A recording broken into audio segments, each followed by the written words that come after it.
마태복음 5장입니다. 5장. 팔복 계속하고 있습니다. 5장 5절로 12절. 5장 5절로 12절입니다. 산상수훈의 팔복은 사실은 하나님 나라의 헌장이에요. 헌장. 하나님 나라의 헌장이다. 무슨 뜻인가 하면은 하나님 나라의 가치관과 세상의 가치관은 다르다는 걸 보여주는 겁니다. 그래서 어제 본 것처럼 심령이 가난한 자는 복이 있어요. 하나님 나라에서는요. 그런데 이 세상에서는 심령이 가난한 자가 복이 있는 게 아닙니다. 이 세상에서는 심령이 부유한 자가 복이 있어요. 세상적인 자신의 어떤 권력이나 또 재물이나 이런 것들에 대해서 마음을 두고 마음이 부유해진 자가 이 세상에서는 복을 받은 것처럼 생각되어지는데 하나님의 나라에서는 마음이 가난한 자가 복이 있다라고 말씀하고 있습니다.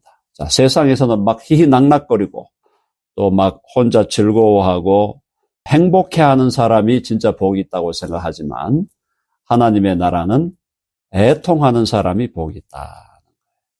슬퍼하는 사람이 복이 있다는 거예요. 무슨 말입니까? 자기 죄에 대해서 아파하고 슬퍼하고 정말 마음을 찢는 자가 복이 있다라는 거예요. 사랑하는 여러분, 우리가 우리 죄로 인하여 우리 마음을 찢을 수 있는 내 죄로 인하여 정말 마음을 찢고 주님 앞에서 통회하고 상하고 통회한 심령으로 나아갈 수 있는 우리 모두가 되기를 간절히 바랍니다. 어제 2개를 했고요. 3번째, 온유한 자가 복이 있다. 온유한 자. 첫 번째, 마음이 가난한 자, 심령이 가난한 자가 겸손이라 그랬죠? 겸손. 3번째, 온유입니다. 온유. 온유와 겸손은 누구의 하트예요? 성령의 하트고 예수님의 하트죠? 그죠?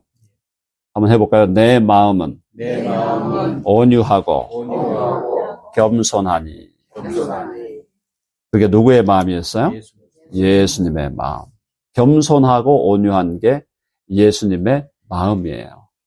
그런데 세상에서 대접받는 거는 교만하고 자기를 막 과시하고 사람들 앞에서 사람들을 막 함부로 대하고 이렇게 하면은 사람들이 자기를 대우해 줄 것처럼 생각하죠. 세상의 가치관은. 세상의 가치관에서 겸손하고 온유하면 어떻게 됩니까? 짓밟히죠. 겸손하게, 온유하게, 마치 모든 사안에 대해서 손해보는 것처럼, 손해봐도 되는 것처럼, 그렇게 온유하고 겸손하게 해 나가는 사람들을 세상은 도리어 박해하고, 해롭게 하고, 그들을 왕따시키고, 그죠? 곤란하게 만든다라는 겁니다. 그래서 온유라는 말을 여러 가지로 우리가 좀 설명할 수 있겠지만은 우리나라 말로 번역할 때 온유라는 말이 무슨 뜻이죠? 온유? 따뜻할 온자, 부드러울 유자예요. 그렇죠? 해봅시다. 따뜻할 온, 부드러울 유. 그러니까 따뜻하고 부드러워야 돼요. 그죠? 따뜻하고 부드러운데 세상은 뭡니까? 세상은 강하게 드러나야 이게 내가 피해를 안 받죠. 강하게 대받아치고 누가 나한테 얘기하면 강하게 쏴붙이고 이렇게 해야 우리가 나를 보호하는 거예요. 그죠? 그게 아니에요. 하나님의 나라는 도리어 다른 사람이 세게 나올 때 오히려 약하게, 부드럽게, 다른 사람이 차갑게 나올 때 도리어 따뜻하게. 근데 그런 분이 누구셨냐? 사실은 여기 보면 온유한 자는 복이 있나니 할 때 여기 복수죠. 복수인데 실제로 온유한 자가 누구였어요? 예수 그리스도. 그래서 우리들이 복 있는 자가 되는 거는 예수님하고 하나가 돼서 복 있는 자가 되는 거예요. 내가 얼마나 예수님과 연합하는가, 예수님과 하나 되어 살아가는가, 그것에 의해서 우리의 온유함과 겸손함이 우리 안에 연결어진다. 자, 하나님 나라의 가치관은 거칠고 차가운 것이 아니라 따뜻하고 부드러운 것에 있다는 것. 굉장히 중요한 얘기죠. 사실은요. 자, 6절 읽어봅시다. 6절 시작. 의에 줄이고 목마른 자는 복이 있나니 그들이 배부를 것이며. 어제도 제가 타는 목마름으로 얘기를 좀 드렸는데, 무엇에 배고파하고 무엇에 굶주려 해야 되는가. 우리가 요즘 그런 얘기 있잖아요. 오늘날 현대인들이 먹는 음식이 옛날에 조선시대 왕들이 먹던 음식보다 훨씬 고퀄이다. 그런 말이 있어요. 그러니까 옛날에 왕들이 황실에서 먹었던 음식보다도 지금 현대인들이, 일반인들이 먹는 음식이 훨씬 더 퀄리티가 높다라는 거예요. 그러니까 자꾸 잘 먹다 보니까 걸리는 병이 당뇨병, 그죠? 그 외에 다른 여러 가지 병들이 오게 되는데, 그러니까 사람들이 어디에 굶주립니까? 어디에 굶주려요? 어디에? 더 맛있는 걸 먹고 싶어 하고, 더 신기한 걸 먹고 싶어 하고, 더 진귀한 걸 먹고 싶어 하는. 식욕에 굶주리고, 또 명예에 굶주리고, 권력에 굶주리고, 폭력을 행사할 수 있는 권한에 대해서 굶주리는 그런 세상인데, 우리는 뭐에 대해서 굶주려야 되는가? 의에 줄이고. 여기서 의는 뭡니까? 이 의는 하나님의 공의죠. 하나님의 공의. 하나님의 정의입니다. 정말로 의로운 자가 정의가 하수같이, 공의가 강물같이 흐르기를 간절히 원해라는 거예요. 정말 하나님의 의, 하나님의 그 오르심, 하나님의 정의가 이 땅에도 정말 확실하게 임하게 되기를 줄이고 목말라 해라라는 겁니다. 물론 이게 이제 신앙적인 의도 돼요. 신앙적인 의라는 것은 우리가 개인적으로 하나님의 뜻에 순종하기를 갈망하고, 그렇죠? 하나님의 뜻에 순종하고 하나님의 뜻을 구하는 데 우리가 전력을 기울여야 된다. 그것도 포함하지만은 사회적으로 볼 때 사회적 정의도 필요한 거예요. 예를 들어서 노예 해방이라든가, 노예를 해방시키는 링컨의 역사라든가, 또 노예 무역을 폐지했던 윌리엄 윌버포스와 같은 사람이라든가, 이런 사람들이 다 정의를 위해서 하나님 나라의 의를 이 땅에서 부족하게나마 이루려고 했다는 거죠. 완성은 안 돼요. 완성은 안 돼.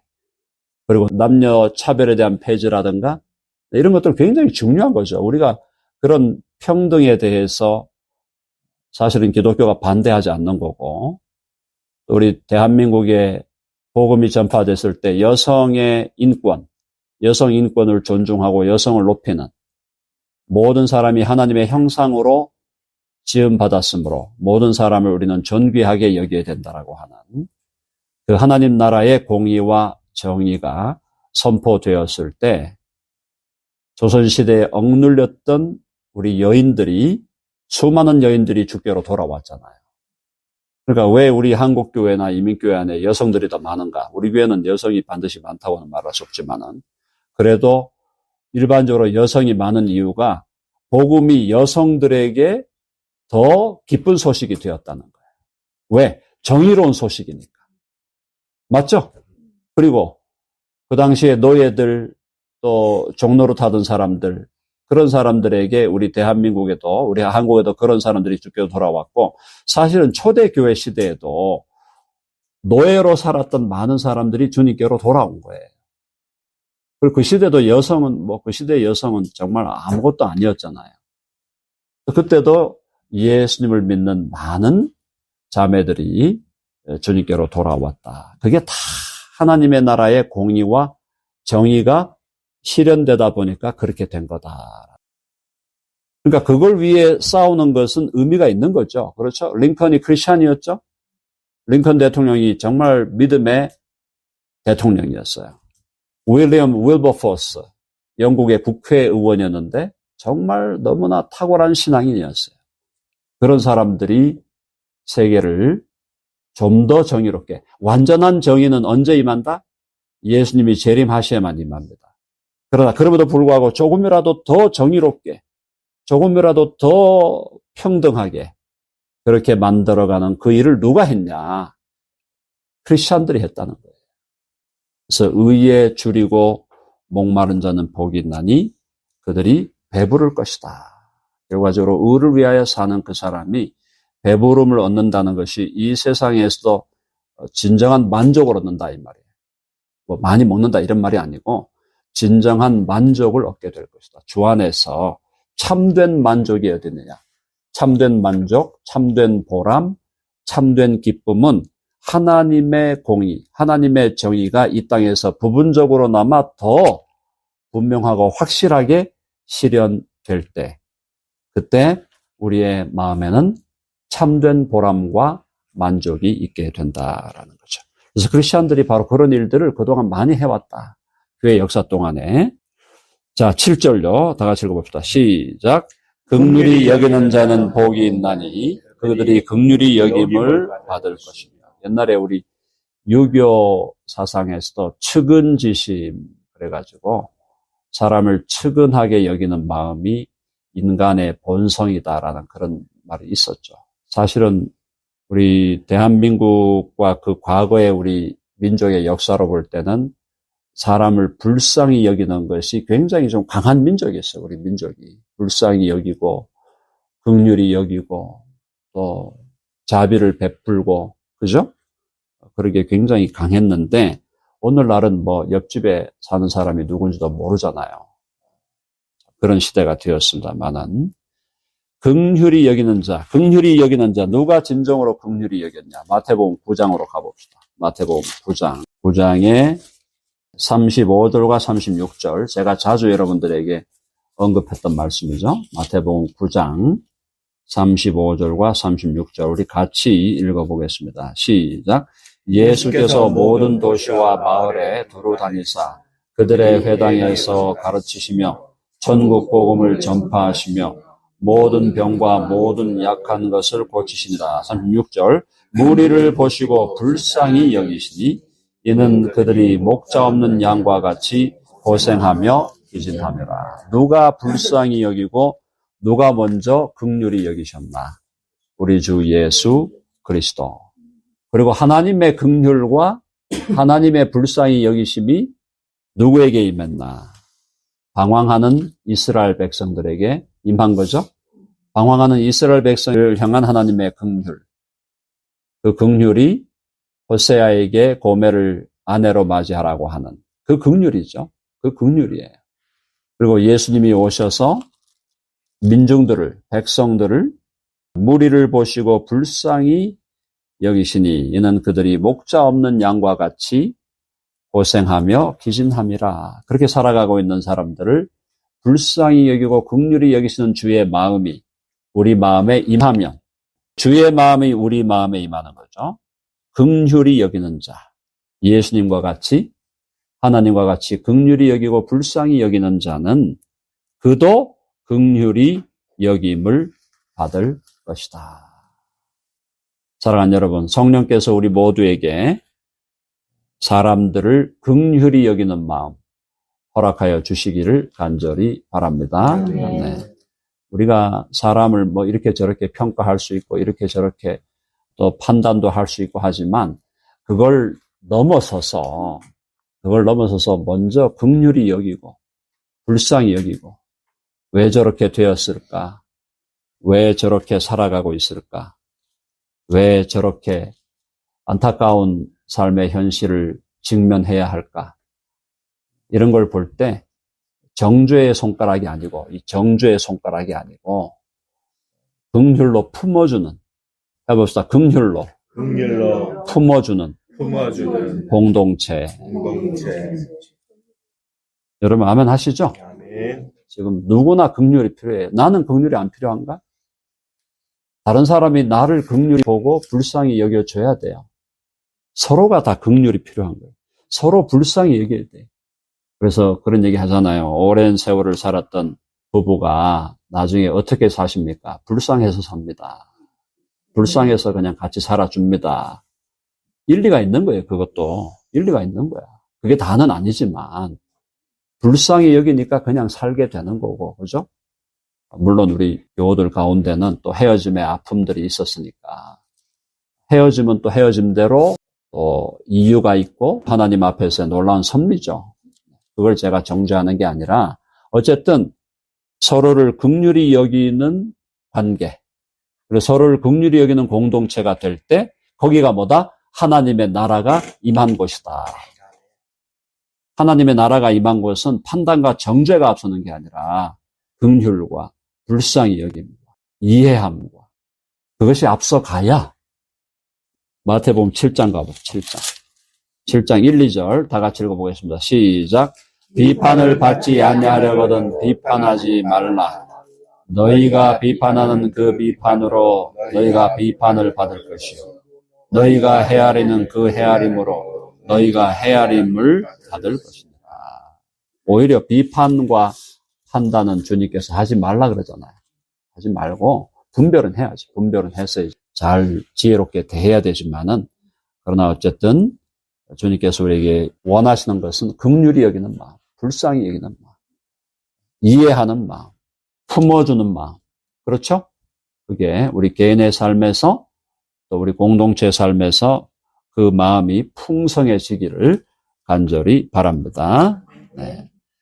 8절 보니까 마음이 청결한 자는 복이 있나니 그들이 하나님을 볼 것이며 마음이 청결하다. 청결하다는 것은 깨끗하다. 성결하다. 마음이 성결하고 청결하다는 것은 두 마음이 아니다 이 말이에요. 두 마음. 양다리가 아니다 이 말이에요. 그러니까 세상과 하나님 사이에 두 다리를 놓고 이렇게 저울질하는 게 아니고 정말 마음의 청결함. 일편단심으로 주를 바라보는 사람. 일편단심으로 주님을 바라보는 그리고 주님 앞에서 우리의 마음을 거룩하게 유지하려고 하는 그 사람이 복이 있다. 그래서 주님께만 해봅시다. 오직 주님.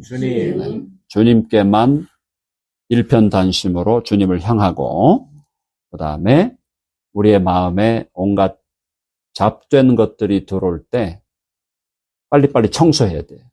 그러면 하시죠? 해봅시다. 빨리 청소합시다. 청소해야 돼. 내 마음을 청소해야 돼. 내 마음에 더러운 것이 들어왔다 빨리 없애버려야 돼. 주의 보혈로 덮어버리고 주의 보혈로 씻어버리고 더러운 것들이 들어올 때마다 우리의 마음을 청결하게 유지하는 것. 일편단심으로 주를 바라보는 그렇게 할 때 우리는 하나님을 보게 되는 놀라운 경험을 하게 된다. 하나님을 우리 눈으로 막 이렇게 쳐다본다 이게 아니라 하나님이 나와 함께 하심을 우리가 느낄 수 있는 거죠. 기도할 때도 하나님이 내 기도를 지금 듣고 계시는구나. 하나님이 내 기도를 지금 듣고 응답하실 준비가 되어 계시구나. 그런 거 우리가 체험하는 영적인 체험이에요. 영적인 체험을 이렇다 저렇다 설명하기 어려워요. 그러나 우리는 하나님을 보는 일이 우리 가운데 벌어지게 된다. 어떻게 할 때? 우리 마음을 청결하게 유지해요. 청결하게. 깨끗하게. 여러분 아멘 하시죠? 아멘. 아침에 우리가 적어도 2번은 세수하고 2번은 샤워하잖아요. 샤워를 2번 안 하시는 분도 있을 수 있지만은 최소한 세수는 2번 하실 거예요. 아침에 일어나서 하고 저녁에 하고 아니면 중간에도 막 땀나고 하면 또 세수해야 되잖아요. 그거예요. 우리의 마음을 주님 앞에서 계속 청결하게 유지해요. 그때 하나님을 보게 된다. 9절요. 다 같이 시작. 화평하게 하는 자는 복이 있나니 그들이 하나님의 아들이라 일컬음을 받을 것이며 화평하게 한다는 것은 분란이나 싸움을 일으키는 게 아니라 분란과 싸움이 있었을지라도 그걸 화해하게 만드는 사람. 피스메이커죠. 피스메이커. 근데 누가 진정한 피스메이커였어요? 예수 그리스도. 예수 그리스도가 하나님과 원수된 죄인들 사이에 평화를 만드는 화평하게 하는 분이에요. 화목하게 하는 분이었어요. 예수님이. 그래서 우리가 저와 여러분이 예수 그리스도를 믿어 그분과 연합하면 우리도 피스메이킹 하는 사람들이 된다. 피스메이킹. 참 중요한 일이죠. reconciliation. 화해한다는 것은 개인적인 관계에서도 화해가 일어나야 되고 내 마음에서도 화해가 일어나야 돼요. 나와 내가 화해해야 돼요. 자기를 용서 못하는 사람이 너무 많아요. 자기를 용서해야 되는데 자기를 용서를 못하는 거예요. 자기에 대한 분노, 자기에 대한 연민, 이게 화해가 된 게 아니에요. 나와의 관계에서도 정말 피스가, 샬롬이 이루어져야 되고 다른 사람과의 관계에서도 샬롬이 이루어져야 되고 하나님과 나의 관계도 샬롬이 이루어져야 되는. 그리고 혹시 나 외에 다른 사람들이 분란을 겪고 있을 때는 그 안에 들어가서 화해를 일으키는 사람이 돼요. 그래서 그게 누구냐? 그게 바로 하나님의 아들이에요. 우리가 하나님의 아들들이죠? 하나님의 딸들이죠? 그럼 하나님의 아들들과 딸들은 피스메이킹을 해야 됩니다. 피스메이킹. 근데 복 있는 사람이 10절에 보니까 핍박받는 사람이에요. 의를 위하여 박해를 받은 자는 복 있나니 천국이 그들의 것입니다. 여기서 의는 공의와 정의도 포함하지만 하나님의 의. 하나님의 의는 뭐야? 예수 그리스도를 믿음으로 구원받는 의죠. 예수 그리스도를 믿음으로 구원받는 의. 바로 그 여기서 의라는 것에서 복음이에요. 복음을 위하여 박해를 받는 자는 이신칭의의 복음을 위하여 박해를 받은 자는 복이 있나니 천국이 그들의 것입니다. 나로 말미암아 너희를 욕하고 박해하고 거짓으로 너희를 거슬러 모든 악한 말을 할 때에는 너희에게 복이 있나니. 역발상을 해야 돼. 누가 나를 욕한다. 복이 쌓이는구나. 욕하는 게 뭐 내가 진짜 잘못해가지고 욕받아 먹는 거는 그거는 좀 그렇고, 정말 주를 위하여 살고 주의 복음을 위해 사는데 누가 나를 욕한다. 복이 쌓이는구나. 해봅시다. 복이 쌓이는구나. 거기 나와 있잖아. 너희를 욕하고 박해하고 거짓으로 너희를 거슬러 모든 온갖 악한 말을 할 때에는 너희에게 복이 있나니 어떻게 하라. 12절요. 다 같이 시작. 기뻐하고 즐거워하라. 하늘에서 너희의 상이 큼이라. 너희 전에 있던 선지자들도 이같이 박해. 구약의 선지자들이 계속해서 박해받고 핍박받아왔던 그 전통에 우리가 서야 된다는 거예요. 예수님을 믿는 사람으로 주의 복음을 전하고 그 주의 복음을 전하다가 세상을 꾸짖고 사람들을 꾸짖고 할 때 그때는 우리가 욕을 얻어먹게 되어 있다. 박해를 받게 되어 있다. 그러나 그때 기뻐하고 즐거워하라. 기뻐하고 즐거워하라. 하늘에서 너희의 상이 큼이라.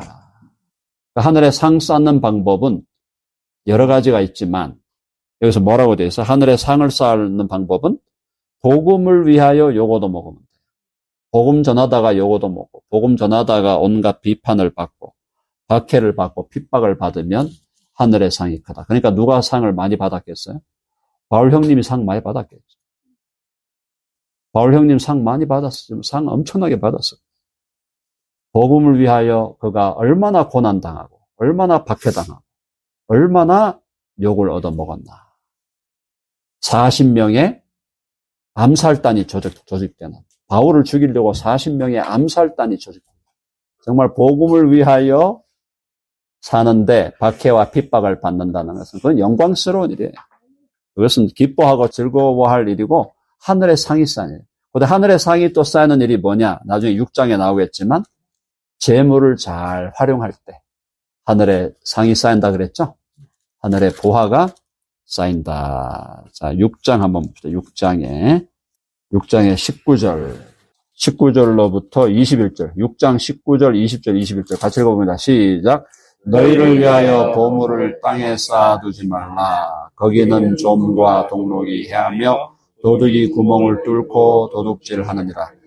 오직 너희를 위하여 보물을 하늘에 쌓아두라. 거기는 좀이나 동록이 해하지 못하며 도둑이 구멍을 뚫지도 못하고 도둑질도 못하니라. 내 보물 있는 그곳에는 내 마음도 있느니라. 아멘. 보물, 보화. 이 보물과 보화를 하늘에 쌓는 것은 관대한 나눔. 그죠? 관대한 헌금. 주와 주의 나라를 위하여 드린 모든 재물이 그냥 사라지는 게 아니에요. 그대로 하늘에 상으로 쌓인다. 여러분 아멘 하십니까? 네. 요거도 먹어야 돼. 요거도 먹는 삶. 복음을 위하여, 주를 위하여 욕먹는 삶 살게 하옵소서. 그리고 주를 위하여 관대한 나눔의 삶이 되게 하여 주옵소서. 그러한 삶이 우리 모두에게 임하게 되기를 간절히 바랍니다. 기도하겠습니다. 하나님 아버지, 오늘 팔복의 말씀을 통해서 이 팔복을 먼저 실현하신 분이 바로 우리 주 예수님이셨고, 우리들이 예수님을 믿음으로 예수님과 하나 되어 우리들도 이제 이 팔복에 참여하고 이 팔복을 누리는 놀라운 특권을 얻게 되었음을 알게 하시니 감사합니다. 우리의 삶 속에서 주의 복음을 위하여 살면서 욕을 먹고 박해를 받는 놀라운 특권 우리에게 허락하여 주옵시고, 마음이 청결한 자로서 하나님을 보는 특권을 허락하여 주옵시며, 긍휼히 여기는 자로서 긍휼히 여김을 받는 자가 되게 해 주시고, 또한 온유한 자로서 땅을 기업으로 받는 우리 모두가 되게 하여 주시옵소서. 우리 주 예수 그리스도의 이름으로 기도하옵나이다.